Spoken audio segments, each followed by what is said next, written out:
And today, tayo po dadako po sa pinakamahalagang parte po ng ating pagsamba sa Panginoon at ito pong pakikinig po ng kanyang salita.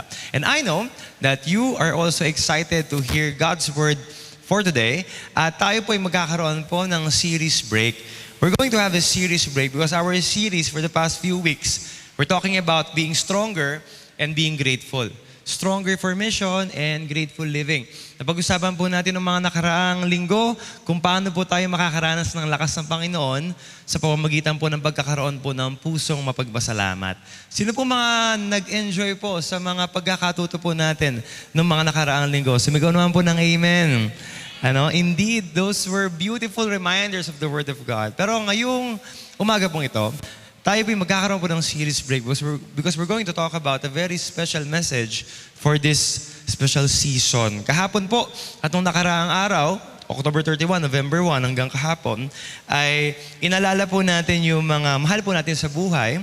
We just remembered and we honored the good memories of the people who departed, our loved ones, ang mga namaalam po sa atin. Alam niyo po, life starts with a baby's cry and it ends with goodbyes. Ganito po kaigsi ang buhay. Tayo po ay may papanganak at hindi po natin alam, kailangan po tayo mawawala. At alam ko po, tayo po ay nagluluksa pa rin po marahil. Tayo po maaari ay okay na po ngayon, pero meron pa rin pong sakit pag naaalala po natin ang mga yumaong po nating mahal sa buhay. Maaring ito yung magulang, tatay, nanay, kapatid, o matalik na kaibigan. Pero alam po ninyo, kadalasan po nito, ang nadadala po sa nito ay kawalan po ng pag-asa. Nadadala po ng pagkawala po ng isang buhay na minamahal ay kawalan po ng pag-asa. Pero ngayon po, tayo po ay mapalad, tayo po ipinagpala ng Panginoon. Dahil ang ating pag-uusapan po natin ngayong umagang ito ay tungkol po sa pag-asa. The title of our topic for today is called A Blessed Hope. A Blessed Hope. Isa pong pag-asa na tunay na pinagpala na sa gitna po ng event po na ito, na ating pag-alala po ng ating mga mahal sa buhay na yumaong, na kadalasan po ay makakapagbigay po sa iyo ng pakiramdam ng kawalan ng pag-asa, makakabigay sa iyo ng pakiramdam na panghihina, makakabigay sa iyo ng pakiramdam na panghihinayang. Sa gitna po ng mga pakiramdam po na ito, nandito po ang salita po ng Panginoon na nagpapaalala that we have a blessed hope. Meron pong hatid na pag-asa ang Panginoon. Imaginein po natin, para po sa mga tao po na tumanggi, para po sa mga tao na tumanggi, na tanggapin ng Panginoon at tumanggi sa katotohanan na ang Panginoong Jesus ay nag-o-offer po ng buhay na walang hanggan. Imagine those people who rejects the good news of eternal life of Jesus. Sila po yung mamumuhay po sa buhay na ito. They're going to sleep, eat, work, and repeat. Sleep, eat, work, and repeat. And they live their lives for themselves, for their dreams, for their families, knowing that one day, they will die at sila pa yung magiging parte lang ng lupa sa ilalim. It's not that exciting. For people who rejects the truth of eternal life of Jesus, naniniwala sila na walang langit. Naniniwala ko pag namatay ako, edi it's done. It's not exciting. Pero alam po ninyo, mga kapatid, mga kalakbay, tayo po na mga mananampalataya ng Panginoong Jesus ay hindi po natatapos ang buhay sa buhay po na ito. Can I hear a loud amen to that? Dahil po ang ating buhay ay hindi po matatapos dito lang po sa mundong ito. At ito po yung tinatawag po nating blessed hope. Today we are reminded that life does not stop when one physically dies, especially when we have this blessed hope of Jesus Christ. Ang ating talata po, nakita po natin ang ating talata sa 1 Corinthians chapter 15 verse 52 to 58. Ang sabi po sa verse 53, 54, gagawin ng Panginoon, for the perishable must be clothed itself with the imperishable and the mortal with immortality. The Lord Jesus has promised us eternal life. At ang sabi po rito sa Titus chapter 2 verse 13, while we wait for the blessed hope, even in the book of Titus, it was used directly, the blessed hope, the appearing of the glory of our great God and Savior Christ. Blessed hope, ito po yung paghihintay po natin ng pagbabalik ng Panginoon at muli pong pagkabuhay ng ating mga katawang nasir, the glorified bodies, isang katawan na hindi na po magkakasakit, isa pong katawan na hindi na magkakaroon ng pain, isang katawan na hindi na mahihirapan. And this is the blessed hope that we are waiting 24. You know, in 1 Thessalonians chapter 4, verse 13, tignan po natin, brothers and sisters, we do not want you to be uninformed about those who sleep in death, so that you do not grieve like the rest of mankind who have no hope. Tayo po mga mananampalataya po ng Panginoon, pag nawawalan po tayo ng mahal sa buhay, we grieve not without hope. We grieve with hope because we have a promise, ang pangako po ng Panginoon na sa darating na panahon ay tayo po ay makakaranas ng muling pagkakabalik po ng glorified body. Pero tayo po ay makakapiling na ng Panginoon. Naniniwala po ba tayo na ang ating mga mahal sa buhay po na hindi na po natin kasama, mas mainam po ang kanilang kinalalagyan sa piling ng Panginoon kaysa sa inyo? Mga may konti lang po naniniwala. Naniniwala po ba kayo na ang mga mahal po natin sa buhay na nasa piling na ng Panginoon ay mas mainam ang kanilang kalagayan? Can you hear loud amen? Wala na pong masihigit pa na masarap na kalagayan kundi sa Panginoon. Pangako po ito ng Panginoon. 1 Thessalonians chapter 4, verse 16 to 17. For the Lord Himself will come down from heaven and with a loud command, the voice of the archangel and the trumpet call of God, and the dead in Christ will rise first. After that, we who are still alive and left will be caught up together with them in the clouds to meet the Lord in the air. And so we will be forever with the Lord. Kaya nga po, ang sabi po ni Pablo sa Philippians chapter 1 verse 6, ako ay confident. Confident ako sa buhay na to. Philippians chapter 1 verse 6, being confident of this, na yung sinimulan niya, tatapusin niya hanggang sa pagbabalik ng Panginoong Hesukristo. What's the point? Ang pamagat po ng ating pag-uusapan ngayon is blessed hope. Death gives us a scenario that makes us hopeless. Ang pagkawala po ng buhay ay nagbibigay po ng isang senaryo na parang wala ng pag-asa. Pero ngayon po, ang paalala ng Panginoon para po sa ating mga anak niya ay hindi po kawalan ng pag-asa ang kawalan ng buhay. Kahit po tayo ay matapos sa buhay na ito, ay meron po tayong blessed hope. Kaya po ngayon, dahil po alam na po natin that we have blessed hope, ano po ang tatlong bagay? Tatlong perspective po na dapat po nating itatak sa ating mga puso. What are the three perspectives that should change today after learning about this blessed hope in Christ Jesus? Are you ready? Can I hear aloud? Yes, if you are. Amen. Number 1, ang sabi po dito sa verse 50. Let's go to our scripture. 1 Corinthians 15:50. I declare to you, brothers and sisters, that flesh and blood cannot inherit the kingdom of God. That line shows us na ito po mga corrupted bodies po natin, it's not fit doon po sa kaharian ng Panginoon, nor does this perishable inherit the imperishable. Ang ating mga katawan po dahil po sa kasalanan, ito po ay naging corrupted at ito po ay naluluma at ito po ay hindi naaangkop sa kaharian ng Panginoon. Sabi po sa verse 51, tingnan po natin, next verse, listen, I tell you a mystery. We will not all sleep, but we will all be changed. Dahil hindi angkop ang ating katawan, we will all be changed. Next, verse 52. Verse 52, ang sabi po dito sa next verse, in a flash, sa isang kisap mata, no? At the last trumpet, for the trumpet will sound, the dead will be raised imperishable, and we will be changed. Ano pong makikita po natin dito? Sabi po ni Pablo, ang mga katawan po natin ngayon na mortal at may hangganan, hindi po ito angkop para po sa kaharian ng Diyos na walang hanggan.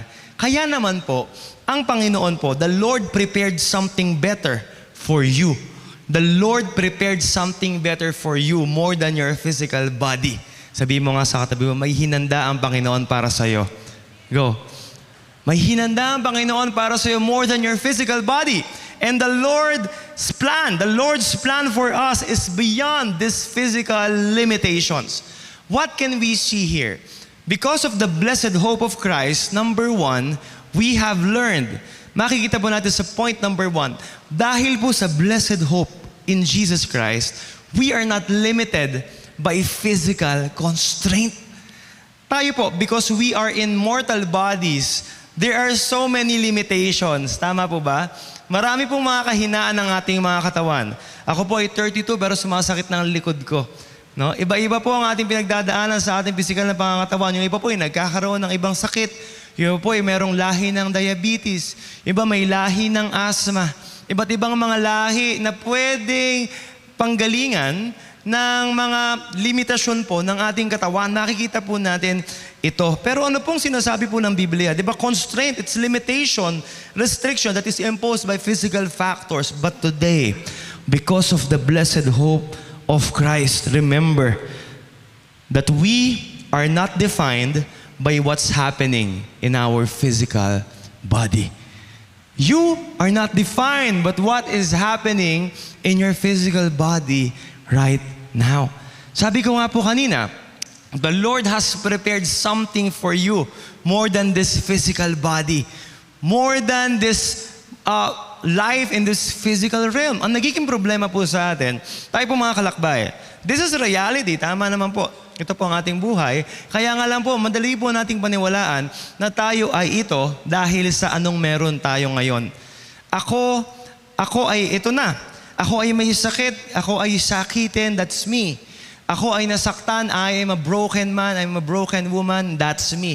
I am defined by my experiences and the things that are happening in our lives. Alam niyo po mga kapatid, ang nagde-define po sa isang tao, madalas po, malaki po ang epekto ng nagde-define sa ating pagkatao, yung ating environment. The things that are happening in your life, madami pong ambag sa kung sino ka ngayon. Naniniwala po ba kayo doon? Kaya ka ganyan ngayon ay dahil sa mga pinagdaanan mo kahapon. Tama po ba? Maraming factor yan eh. Hindi man 100%, it may be 60, 70, or 40% of what happened to you from the past made you who you are right now. Kaya nga lang po, marami po mga negatibo na nangyari na po sa ating buhay ang maaaring nagdidikta sa'yo kung sino ka. Inside your family, inside your home, in your neighborhood, or maybe natural environment or cultural. Halimbawa tayo mga Pilipino, alam naman na natin na tayo ang mga Pilipino laging late Filipino time. Pagpasensyahan nyo na, Pilipino ako eh. That's why I'm late.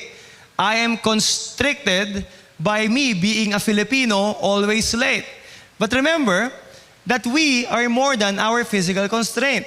Bukod po sa sakit mo, bukod sa nararamdaman mo, bukod sa sinasabi ng katawan mo na kung sino ka, tandaan mo, there is more than that. There is more than that definition. Ang Panginoon po ngayon, ang paalala po niya, because of the blessed hope, you are not limited by the physical constraint. Tayo po, we end up thinking, this is me. This is who I am. Marami po tayong mga battles. Maybe you are battling a sickness right now. Maybe it's a hard sickness, a hard pain. Maring dumadaan ka sa isang malalang kasakitan. Halimbawa ng cancer o halimbawa ng malalang high blood or leukemia or whatever it is. But always remember, we have blessed hope in Jesus. And that makes us not limited by our physical constraint. O maaaring hindi physical lang ngayong laban. Maaaring ito'y emotional. You have a battle inside your mind. You have a battle with your emotions. Napanood niyo na po ba yung Inside Out 1 and 2? It's a beautiful picture of what's happening inside. And one of the beautiful scenes that I love is when Joy and Anxiety had this conversation.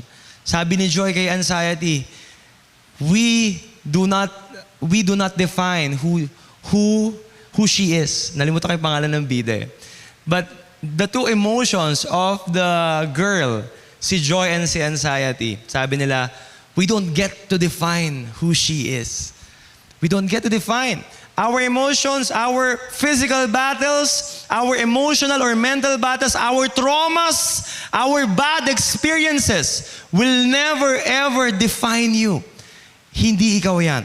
Do not confuse experiences to our identity in Christ. Huwag kang malilito. Maraming nangyayari sa buhay mo pero hindi ibig sabihin ikaw yan. Maaring ikaw ay naabuso na ikaw ay bata pero it's not you anymore because in Christ you are a new creation. Maaring ikaw ay nalulong sa isang bisyo na matagal mong natakasan pero you are a new creation. Tandaan po natin, we have physical constraint and limitation, but because of the blessed hope in Christ, tayo po ay hindi nalilimitahan po ng ating katawan. Naniniwala po ba kayo? Pwede po bang pumalakpak? Palakpakan naman po natin ang Panginoon because we are not limited by physical constraint. Physical limitations. You are more than your battles. Can you face your seatmate right now? Tell him, tell her, you are more than your battles. You are more than your problems. You are more than your situations. Hindi ikaw yan. Remember your identity in light of what He has done on the cross. He died for us. He gave us new hope. Therefore, you are His son. Alam niyo po yung mga karanasan natin sa buhay, marami po yung ibubulong sa inyo eh. Di ba nung mga bata po tayo, uso yung mga name calling, di ba? Pag mataba, baboy, pag palito, di ba? O kaya pag, alam niyo naman po, di ba? Pag mga name calling. At minsan malaki po epekto nito sa bata eh. Lumalaki po sila, ang pinaniniwalaan nila, pangit ko talaga yata, no? Naranasan niyo na po ba yun, nung kayo bata? O kayo po yun ang aasar? Alam niyo po, malaki po ang epekto po nito sa isang tao. Minsan, an experience will tell you, pangit ka, hindi ka maganda. What is the Bible telling you? Psalm 139, you are fearfully and wonderfully made. You are fearfully and wonderfully made. Siguro may magsasabi sa iyo, ang karanasan mo, ang nasasabi sa iyo ng trauma mo, hindi ka kamahal-mahal. Dahil sa pinagdaanan mo, naiisip mo, hindi ako kamahal-mahal. Anong sinasabi na 1 John chapter 3 verse 1, you are His beloved child. Feeling mo, ikaw wala ka, hindi ka mahalaga. If you feel unimportant, have you ever felt unimportant? Have you? Have you ever felt unimportant? Even a small, tiny feeling? Deuteronomy chapter 14 verse 2. What is the Lord, what is the Bible telling you of who you are? You are His treasured possession. You are His treasured possession. In this physical realm, it will limit you into thinking that you are not important. But the Bible is telling you right now, you are His treasured possession. That is how special you are. Siguro naisip mo, I am a loser, hindi ako makasucceed sa business, hindi man lang ako ma-promote, hindi man lang ako pumasa-pasa sa gusto ko mapasukan. That is your experience telling you who you are. And your experience might let you believe that you are really indeed a loser. But what is the Bible telling you? Romans 8:37. You are more than a conqueror. You are more than a conqueror. Amen? Parang hindi po convinced. Amen! We are more than conquerors. You might think, wala na akong pag-asa magbago. Dahil malala na yata talaga ako, wala na akong pag-asa magbago. Wala na akong pag-asa. Ano po ang sabi sa atin ng Bible? Ephesians chapter 2 verse 10. If you think you have no direction, your experiences will tell you have no direction and you have no chance. Ephesians 2:10. For we are God's handiwork. You have a purpose, and what is that purpose? The purpose of you, the purpose of me is to do good works. Mga kapatid, what am I telling you? What is the Bible telling us right now? Your experiences might define who you are. Your physical limitations might tell you who you are.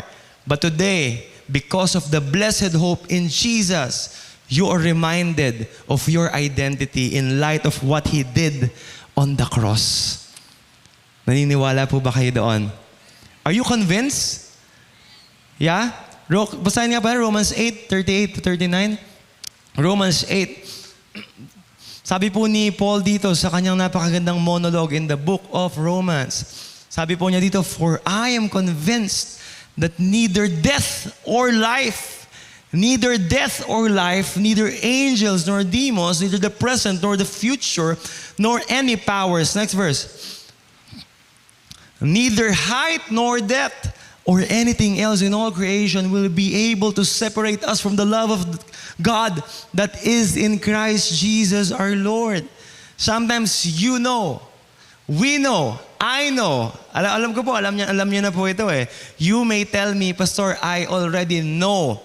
But verse 38, you may tell me right now, Pastor, alam ko na po, I already know that. But are you really convinced?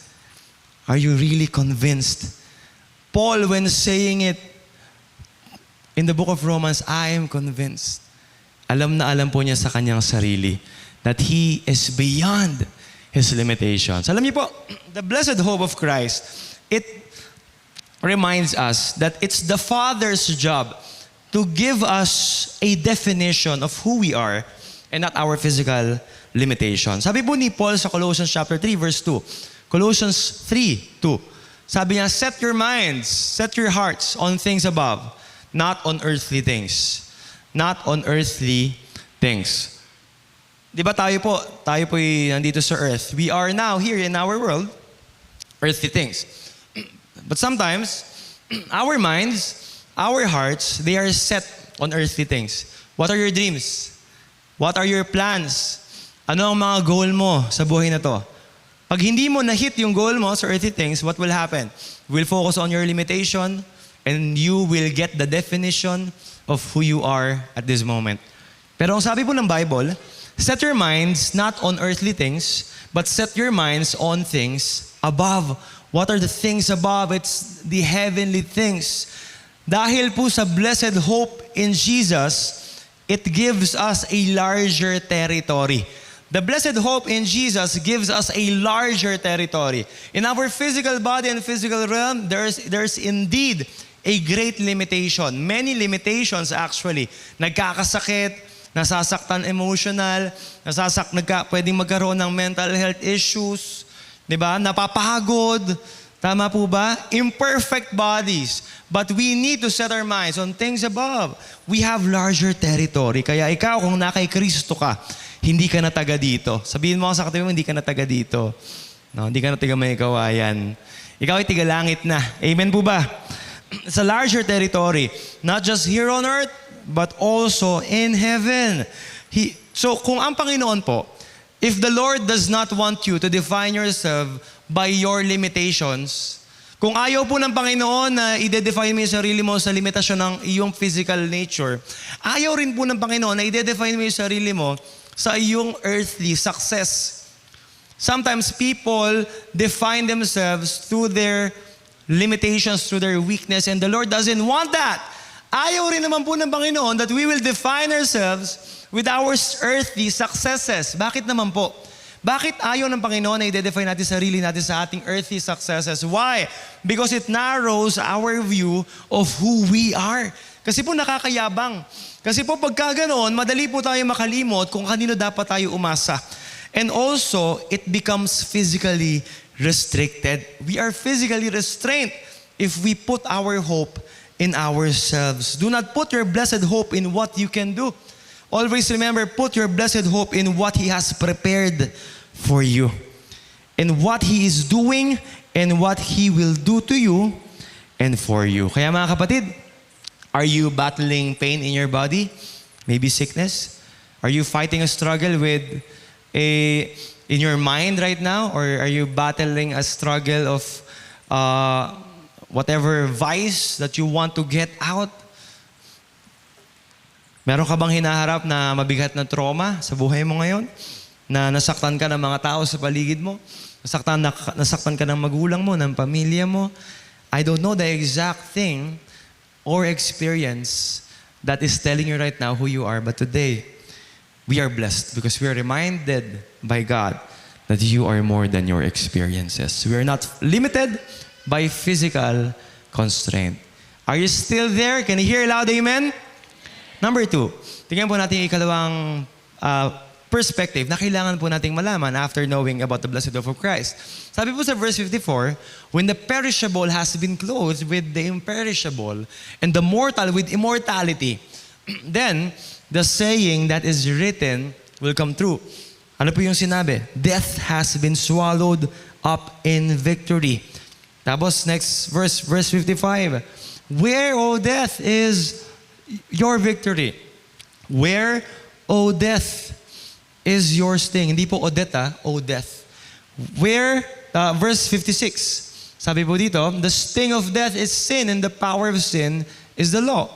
But thanks be to God, He gives us the victory through our Lord Jesus Christ. Ang ganda po nung sinabi po ni Paul po dito, death is beaten. Where is your victory?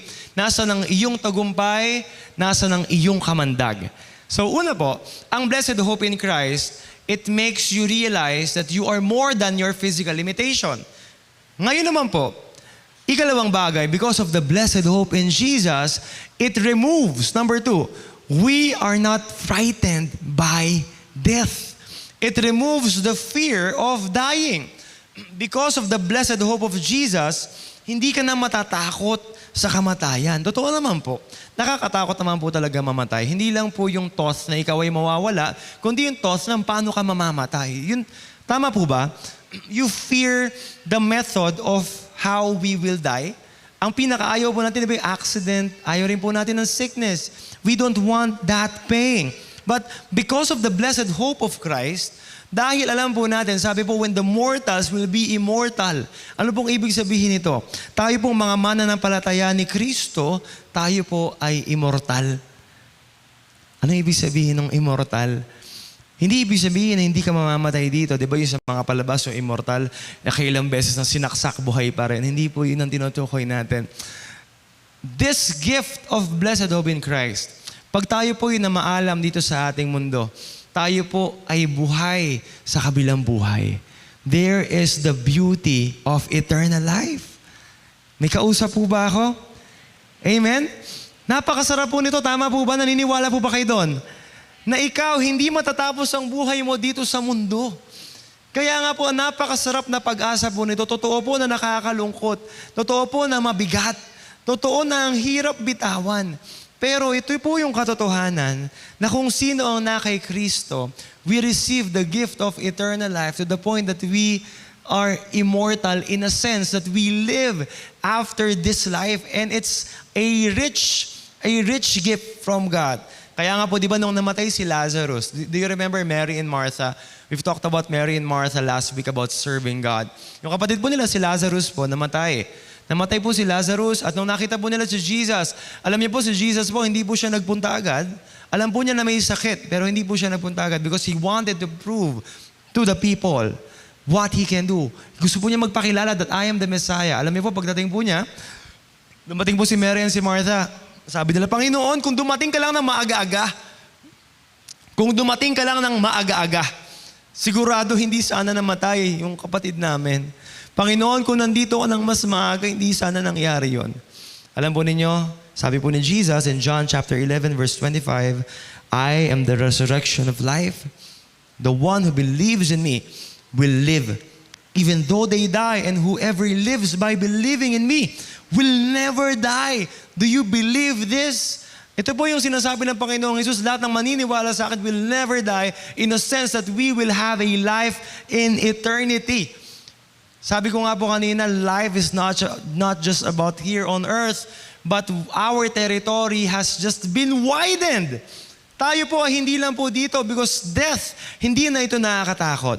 Napakaganda po nung paalala sa atin. Sabi ni Mary and ni Martha kay Jesus, Panginoon, kung naaga ka lang ng punta, hindi sana namatay pa.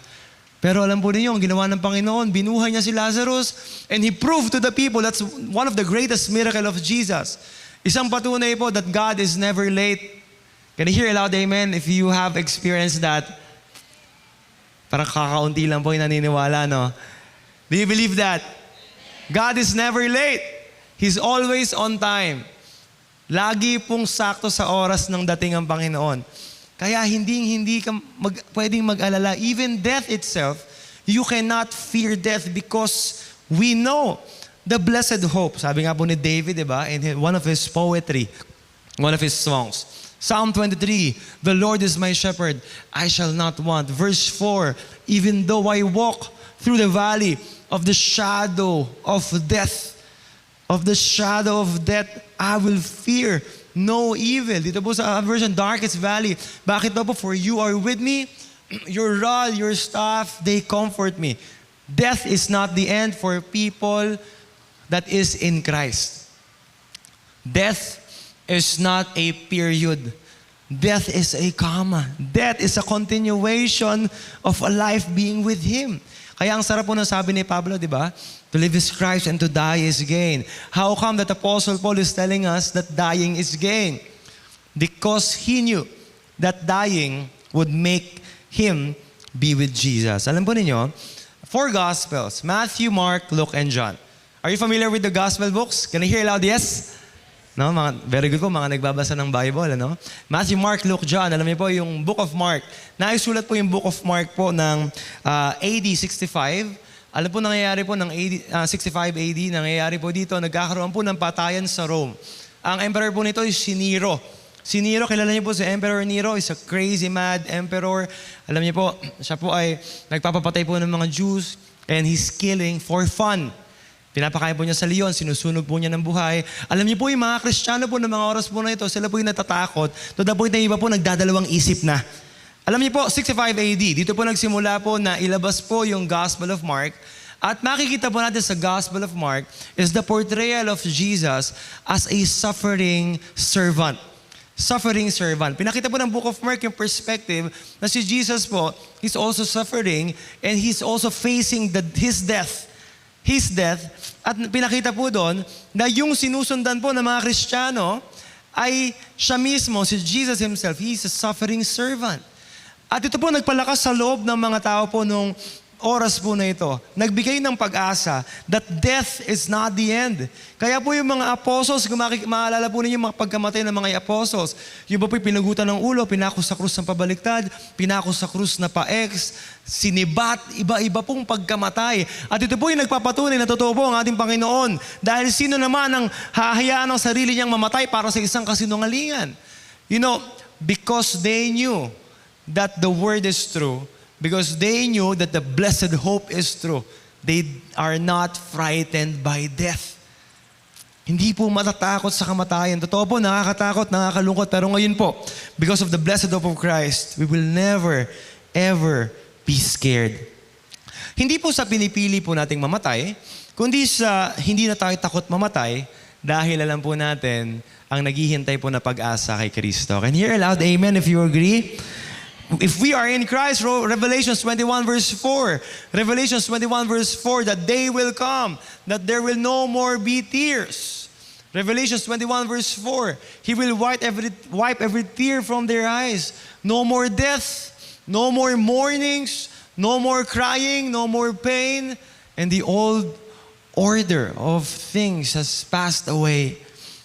The beauty of being with Jesus is a very beautiful reminder. Fear of death. Alam niyo po, yung fear of death. Di ba sabi po natin, second point, because of the blessed hope of Christ, mawawala na po yung fear of death po natin, hindi na po tayo matatakot sa kamatayan. Pero alam niyo po ba, that fear of death, it's also similar of fear of loss. Fear of death is similar to fear of loss. Ano po ibig sabihin? Takot po natin na mawalan. Di ba po, minsan, pag tayo po'y nawawalan po ng mahal sa buhay, isa po sa pinakamasakit po na pakiramdam ay yung mawawalan ka. Tama po ba? Mawawalan ka ng mahal na anak. Mawawalan ka ng minamahal mong tatay. Mawawalan ka ng minamahal mong mahal sa buhay. And because of the blessed hope of Jesus, not just the fear of death, but also the fear of loss. Kailangan po natin tanggapin. Masakit po ito talaga. We are not to deny these feelings. We are not to deny whatever we are going through. But what the Bible is telling us, na dahil meron pong blessed hope, hindi ka mawawalan ng pag-asa kahit ikaw ay mawawalan. Mawalan man ng mahal sa buhay, mawalan man ng material na bagay, mawalan man ng matagal mo ng pinapanalangin sa Panginoon, tandaan mo, if you make Jesus your treasured, most treasured possession, no one can snatch your hope in your life. Tandaan po natin, kailangan natin matutunang bumitaw para mas makita po natin ng malinaw kung paanong ang makapangyarihan niyang kamay ay gumagalaw po sa ating mga sitwasyon at sa ating buhay. Mga kapatid, dahil sa pag-asa, hindi ka na mangangamba. Can you hear aloud, amen? Para po sa mga naniniwala. Amen. And last but not the least, sabi po ng verse 58, therefore, alam niyo po sa Bible, di ba, pag may sinasabi pong therefore, ibig sabihin po, kino-conclude po niya yung mga sinabi na po niya noong mga nakaraan. Therefore, kaya naman, my dear brothers and sisters, stand firm. Let nothing move you. Always give yourselves fully to the work of the Lord, because you know that your labor in the Lord is not in vain. This is the conclusion in verse 58. Sabi po natin, because of the blessed hope of Christ, hindi ka na mamumuhay sa physical constraint. Hindi mo na i-define sarili mo sa limitasyon mo dito sa physical realm.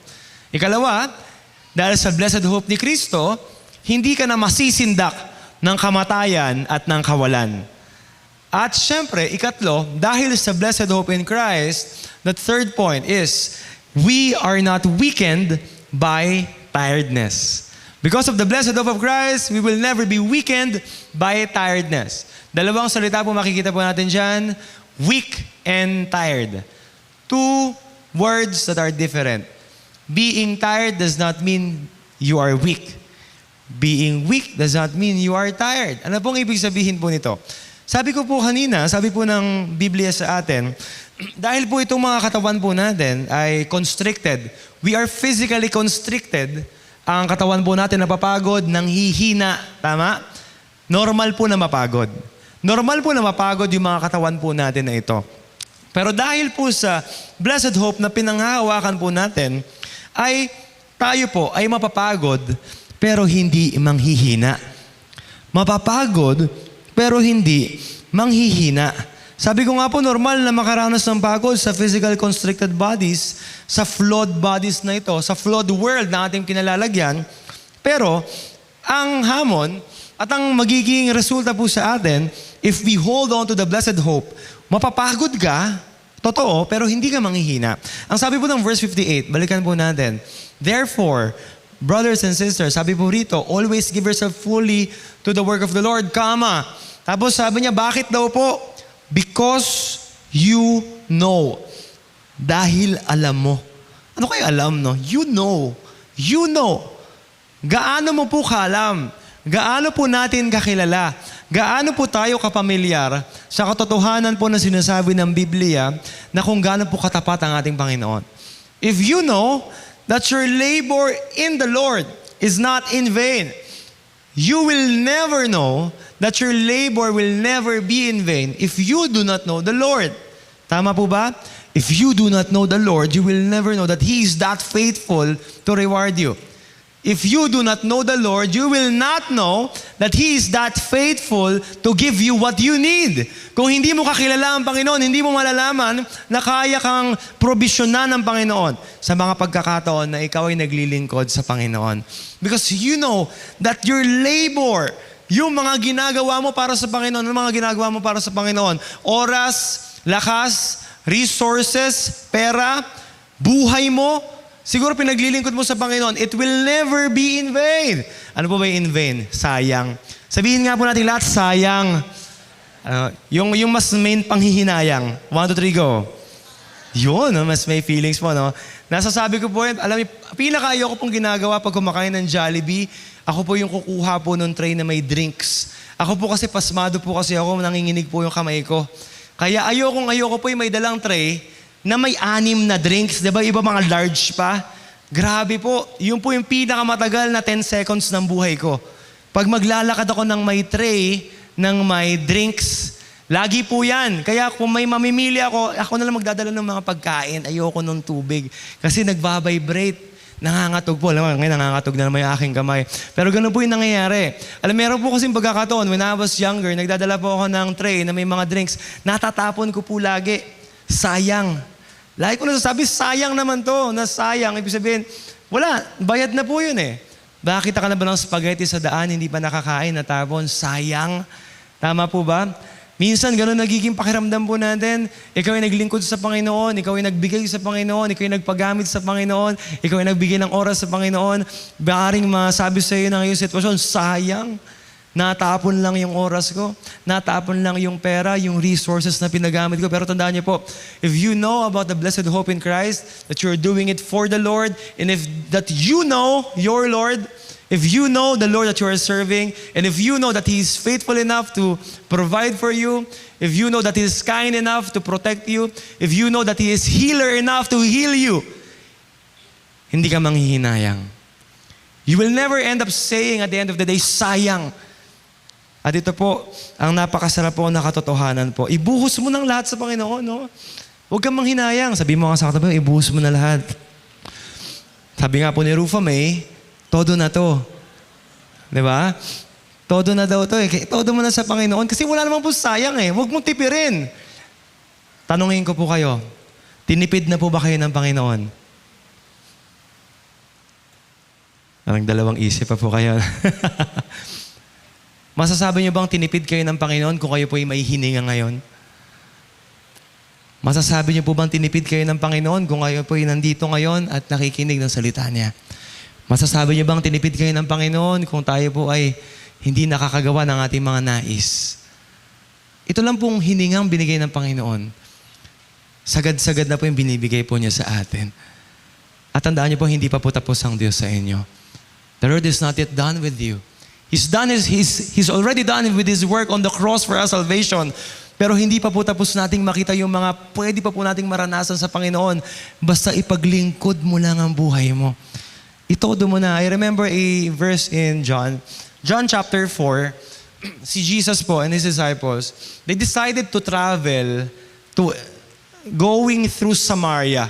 Alam ko po na alam niyo na po yung feud sa mga Jews and Samaria. They hate each other. But they decided to go to Samaria anyways. John chapter 4. Sige, tingnan po natin. John 4:6. Lalakad po sila. Habang naglalakad po sila, sabi po rito, and meron pong balon, Jacob's well, at si Jesus po, sabi po rito, basahin po natin. And Jesus, pakibasa nga po ito, go. Tired. He is tired, but He's not weak. Jesus is so tired. What did He do? He was from the journey, napagod po siya sa paglalakbay. Because He's tired, He sat down by the well. He sat down by the well and it was noon. Napagod po si Jesus sa paglalakbay, umupo po siya sa well. Sabi niya, pahinga muna ako. Hanap mo na kayo pagkain. At alam po natin yung nangyari po na storya, dumating po yung Samaritan woman. Are you familiar with this story? Verse 7. And then Samaritan woman came. When the Samaritan woman came, draw water, Jesus said to her, will you give me a drink? Nung moment po na ito, ang pagkikita po ni Jesus and the Samaritan woman, siya po'y umupo, hindi po para lang makapagpahinga. Siya po ay umupo po doon para po maibigay ang kapahingahan doon po sa Samaritan woman. Jesus sat down, not just for Him to rest, but to give us rest. Napapagod na po ba kayo sa buhay? Alam mo, this Samaritan woman, so tired of the judgment of the people, nakailang asawa po na po siya, 5, 6, to the point na siya po ay mag-iigib ng tanghali. Sinong mag-iigib ng tanghali? Napakainit. She is so done in being sociable. But when she experienced Jesus, ano pong nangyari? Nung natanggap po ng Samaritan woman ang kapahingahan mula kay Kristo, ang nangyari po, dali-dali po siyang tumakbo at pumunta po sa mga tao. The Samaritan woman was scared socially. Ayaw po niya makakita ng tao. Pero ano po nangyari? Pagkatapos po niya maranasan si Kristo, after receiving the blessed hope, He ran to the people, natakot na takot po siya, and He started to share who Jesus is. I saw the Messiah, He is there, He is true. And that is a changed testimony, a changed woman after she received the blessed hope of Christ. Kaya mga kapatid, kailangan mong magpahinga. Hindi yung pahinga na tinutukoy na hindi muna ako maglilingkod, pahinga muna ako. Magpahinga ka kay Kristo. You meet with Jesus and then Jesus will give you rest. Napakasarap po. Jesus waited patiently for the Samaritan woman and gave her the rest and the peace that she longed for. Grabe po. After ng pinagdaanan niya, di ba, pagod na siya sa tao, pagod na siya sa mahusgahan, pagod na siya sa pinagdadaanan, maaaring nakaka-relate na din po kayo. Maaaring pagod ka na sa tao, pagod ka na sa pinagdadaanan mo, o pagod ka na mahusgahan, o pagod na katawan. Tandaan po natin, because of the blessed love of Christ, I tell you that our wings, our energy will be sa isang kisap mata, it will be renewed like wings of eagle. In Isaiah chapter 40, verse 29 to 30. Isaiah 40, 29 to 30. Kahit yung mga youths, di ba laging sinasabi ng matatanda, ako, mga bata, malalakas din. Ako, hindi ko na yan kaya. Sabi po rito, He gives strength to the weary, increases the power of the weak. Verse 30. Ano pong sabi? Even youths grow tired and weary, and young men stumble and fall. Ibig sabihin po, walang exception. Matanda, bata, kahit anong edad. Verse 31. Sabi ng verse 31, "But those who hope in the Lord will renew their strength, and they will soar on wings like eagles, and they will run and not grow weary, and they will walk and not be faint." Do you want to experience this kind of energy? Can you hear aloud, yes? Do you want to experience this kind of rest from the Lord? Can you hear aloud, amen? Kaya mga kapatid, maaaring ikaw ay nakakaramdam ng pagod, panghihina. Tandaan mo, kung ikaw ay may pinangahawakang pag-asa na nanggagaling sa Panginoon, kung kilala mo ang Panginoon na pinaglilingkuran mo, kung alam mo na kayang-kaya niyang i-provide ang pangangailangan mo, if you really know that your God is that kind to give whatever you need, hindi ka manghihinayang. Hindi darating ang araw na magsasabi ka, sayang oras, sayang lakas. Because you know your Master.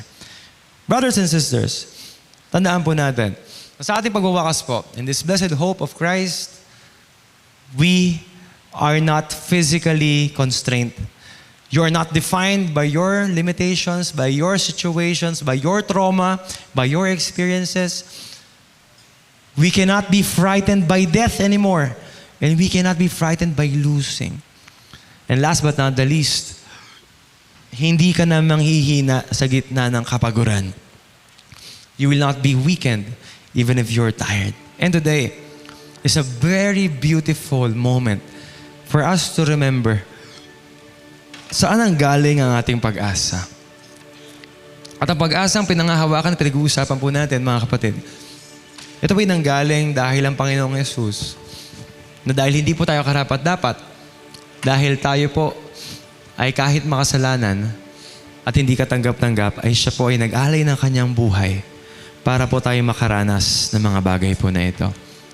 Sa oras po na ito, mga kapatid, I invite you to stand up. Let's prepare the elements.